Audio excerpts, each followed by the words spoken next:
Pakar otonomi daerah, Johermansyah Johan, menanggapi terkait kebijakan pemerintah yang menerapkan work from home, WFH, atau kerja dari rumah bagi aparatur sipil negara, ASN, di pusat dan daerah setiap hari Jumat. WFH yang mulai diberlakukan 1 April 2026 ini merupakan bagian dari adaptasi atas kondisi geopolitik global yang telah mengganggu rantai pasok energi akibat dampak Perang Timur Tengah. Sehingga membuat harga minyak dunia melonjak dan mengharuskan pemerintah mencari cara untuk mengurangi beban anggaran pendapatan dan belanja negara, APBN.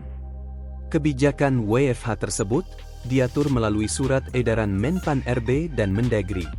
Dengan adanya WFH, pemerintah berharap terjadi perubahan sistem kerja pemerintah menjadi lebih berbasis digital. Menurut Johan, jika tujuan WFH itu memang untuk menghemat energi, maka kebijakan tersebut bisa mengurangi mobilitas dan operasional kantor. Jadi kalau itu betul-betul bisa berjalan dengan baik, ya akan berkuranglah mobilitas dan juga operasional kantor untuk biaya akan menurun, ungkap Johan, Rabu, 1 April 2026, dikutip dari YouTube Trijaya FM MNC. Dengan demikian terjadi penghematan ya dalam mengurangi mobilitas pegawai ASN, mengurangi operasional kantor, itu kan ada listrik, ada AC, ada alat kerja yang lain, kata Johan. Apalagi, kata Johan, jumlah pegawai ASN sejauh ini sudah mendekati hampir 6 juta. Sehingga, jika kebijakan WFH itu benar-benar berjalan dan dikontrol dengan baik, maka Indonesia akan bisa menghadapi krisis energi. Ini data 2025 ASN itu 5,9 juta. Jumlah pegawai-pegawai ini kan gini.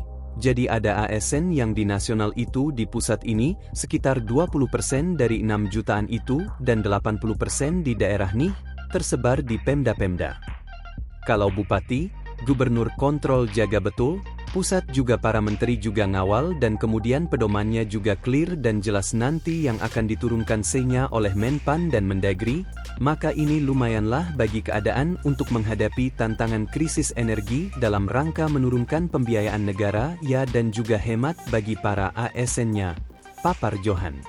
Selain WFH, Menteri Koordinator Bidang Perekonomian Airlangga Hartarto menyampaikan bahwa pemerintah juga memutuskan untuk membatasi penggunaan mobil dinas hingga 50%, terkecuali untuk mobil dinas operasional dan kendaraan listrik. Dengan kebijakan tersebut, diharapkan penggunaan transportasi publik lebih maksimal. Jadi mengurangi kendaraan dinas dan menggunakan semaksimal mungkin transportasi publik, katanya dalam konferensi pers, Selasa, 31 Maret 2026. Pemerintah juga melakukan efisiensi perjalanan dinas dalam negeri hingga 50% dan perjalanan dinas luar negeri hingga 70%. Bahkan, pemerintah mengimbau agar jumlah hari serta ruas jalan untuk Car Free Day ditambah sesuai dengan karakteristik daerah masing-masing. Bagaimana dengan pegawai swasta? Airlangga menjelaskan terkait aturan WFH untuk pegawai swasta akan diatur oleh Kementerian Ketenagakerjaan, Kemnaker, melalui surat edaran yang akan diterbitkan. Penerapan WFH bagi sektor swasta ini yang diatur lebih lanjut melalui surat edaran Menteri Ketenagakerjaan, kata Menko Bidang Perekonomian Airlangga. Kebijakan WFH untuk sektor swasta tersebut nantinya akan memperhatikan karakteristik dan kebutuhan masing-masing sektor usaha. Airlangga mengatakan, pemerintah juga mendorong swasta untuk memulai gerakan hemat energi. Peraturan melalui surat edaran Menteri Tenaga Kerja juga mencakup gerakan efisiensi penggunaan energi di tempat kerja, katanya. Adapun, Menteri Ketenagakerjaan Yasirli mengatakan bahwa surat edaran WFH dan gerakan hemat energi untuk sektor swasta tersebut akan segera diterbitkan dalam waktu dekat. Terkait surat edaran dan optimasi energi di tempat kerja untuk perusahaan swasta, BUMN, dan BUMT segera akan kita umumkan ke teman-teman media dan publik, insya Allah besok, diumumkan, kata Yasirli, Selasa. Daftar sektor yang diharamkan WFH hari Jumat. Meski pemerintah telah mengumumkan kebijakan WFH tiap hari Jumat, ada beberapa sektor tertentu yang tidak bisa menjalankan kebijakan tersebut, seperti pelayanan publik. Sehingga, Masyarakat tidak perlu khawatir pelayanan publik bakal melambat, karena sektor-sektor vital dipastikan tetap beroperasi penuh dari kantor dan lapangan.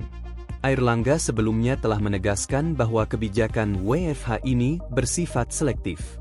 Layanan kepada masyarakat kami pastikan tetap berjalan normal tanpa gangguan, baik dari sisi jam operasional maupun kualitas pelayanan, ujar Airlangga. Berikut sektor-sektor yang wajib tetap beroperasi di lokasi kerja, WFO. Layanan dasar, kesehatan, RS, puskesmas, keamanan, Polri, TNI, dan kebersihan.